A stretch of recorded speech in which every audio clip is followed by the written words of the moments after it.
Once upon a time, in the land of... Hey, that's not the script for you. Here you are. Oops, thanks. 1, 2, 3, let's start. This is not a regular love story. It is a story of an inspiring woman fighting against the system. Our antagonist was born in Ratibor in 1903, in turbulent times. Moving from place to place, she settled down in Erfurt, but not for long. Gertrud Alfred, as a 19-year-old girl with dreams of becoming an architect, joined a studio to pursue her dream.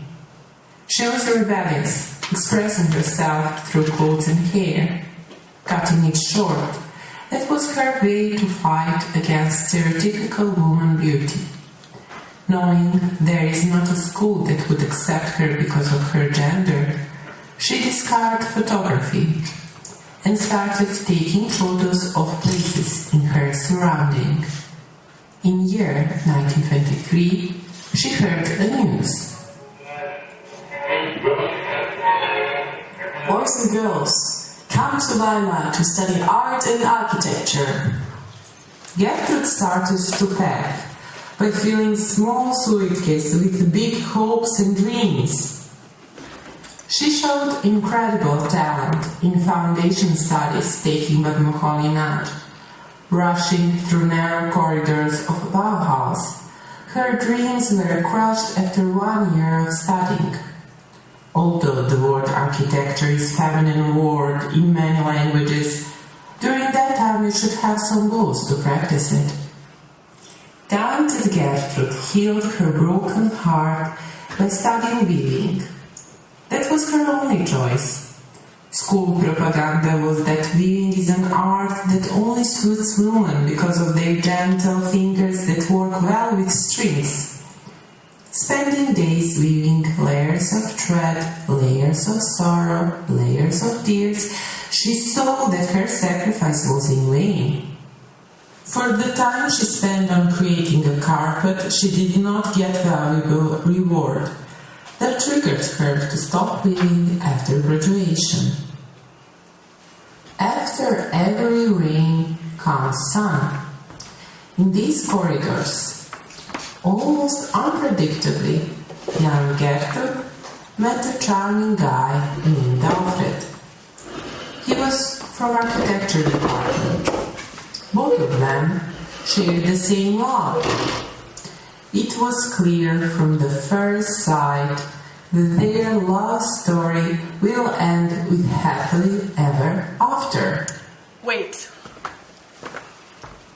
But that's to come. Gertrude took care of it.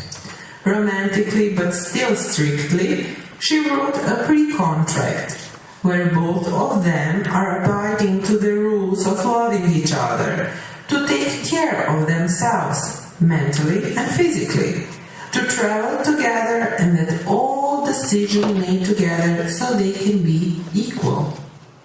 That contract was more valuable to them than the civil marriage, so they went to the wedding in casual clothes. They got married in 1927, confusing even the marriage officiant.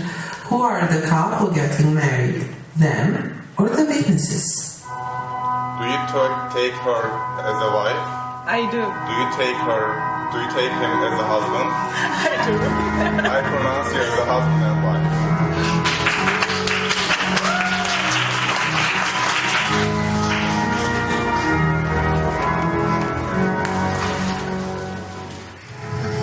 They celebrated their marriage in the train, on their way to new home in Probstzella. After a year or two, Alfred got a job offer in Bauhaus as a master teacher, so they moved back in Dessau.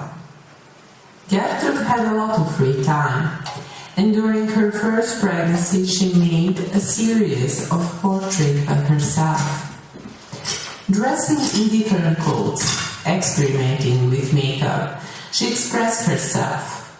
Finally, they moved to Darmstadt because of Alfred's new job there, and there our antagonist's work faded away.